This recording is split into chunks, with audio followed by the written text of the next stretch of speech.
What's up, North Shore? I am back with another edition of Vision 2020, where we want to help you set your goals for 2020 and achieve your goals for 2020. Yes.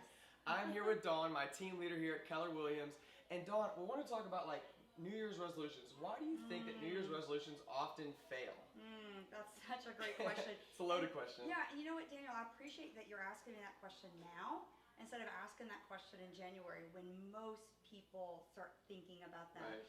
We know in life everything happens gradually, then suddenly. And so there's something about the turning of the calendar and turning of the year that most people say, okay, you know what, either I liked or disliked the year, and when the calendar turns, I'm going to have a whole new life in the next year. And so we start setting these resolutions. One of the things that I like to say, it's not really about a resolution. You're not trying to resolve something. You're actually trying to commit to something. So goals really are commitments. And so when we look at commitments, we actually look at things that being lifestyle changes. In other words, these aren't short-term things that we want to accomplish. Ultimately, when we set these things, we're wanting to become better beings, better people. We want to accomplish something that's life-changing. And ultimately, when I talk to high achievers and successful people, when you really nail it down, they're trying to leave a legacy, right? And so each year we're doing that. Well, why wait till January 1st to do that?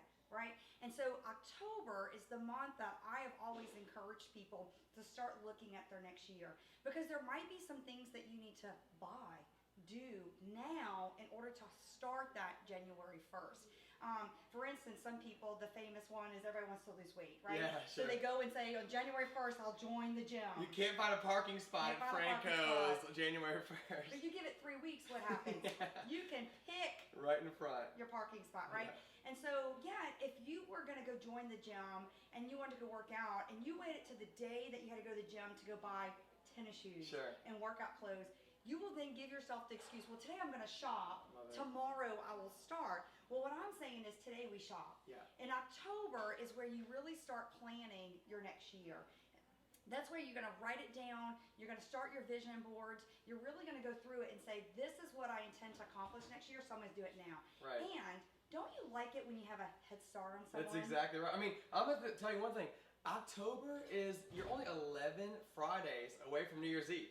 9 Fridays away from Christmas, so get excited about that. But it's not that far away, so if you start planning now, you're actually going to be able to achieve some things before January, right? So when everyone else is just starting on their goals January 1st, you've got a leg up on the competition. That's right. Well, and something else too about that, Daniel, is that I believe that we have to have check-in points. And so if we wait till January to start, your first check-in point on achieving that really isn't until 30 days later. We start evaluating every 30 days from there. And yet if you start now, what typically happens, and then with my coaching clients I see, is by January, they're like, okay, that was a low goal. That was a low commitment. I think I need to up this. I didn't realize what I could achieve.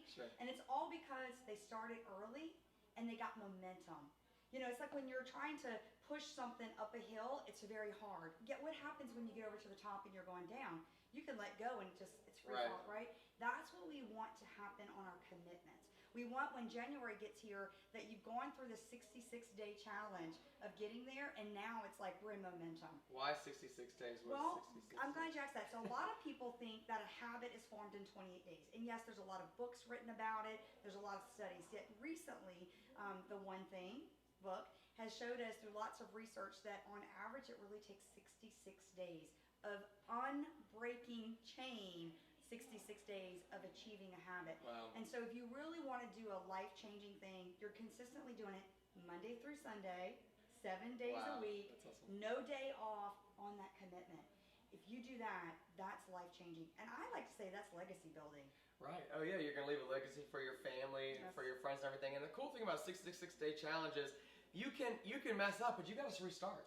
So you're in your mind, you're thinking, all right, if I miss this one day, I got to restart the whole thing. So you're actually wanting to actually get that done and push through it, right? Push through some of those struggles. I love the 66-day challenge idea. I think it's awesome. Yeah, well, and life happens. Life happens, and and typically what people do when they're outside of coaching or accountability partners and groups is that they just give up. When you're in a 66-day challenge, you're bringing on an accountability partner. You're bringing on a coach along with you, and you're saying, I'll start over, because the end goal will happen. And now you've got really your support group that's going to get you through that. That's cool. And that's what's cool about it. I love it. Well, 2 things I want to say before we close out. Number 1, Dawn is awesome. Definitely reach out to her. But number 2 is, if you want to figure out like some of the things that we're doing today, Bold is an incredible program. It's offered by Keller Williams. It's not just exclusive to agents. Yeah. So you can do it, and actually the next class is on next Thursday. Right, so it starts next Thursday. So if you're watching this video before next Thursday, get in touch with us, because you can take Bold. It's really an incredible program, and it's going to actually hold you accountable to some of these things. It's not just for agents, it's for everybody. It's a whole lifestyle mindset change. Yeah, you know, Daniel, there's 112 people right now already registered for Bold. That means you're in an environment for 8 hours every Thursday with people who say, I'm going to achieve with you. Right.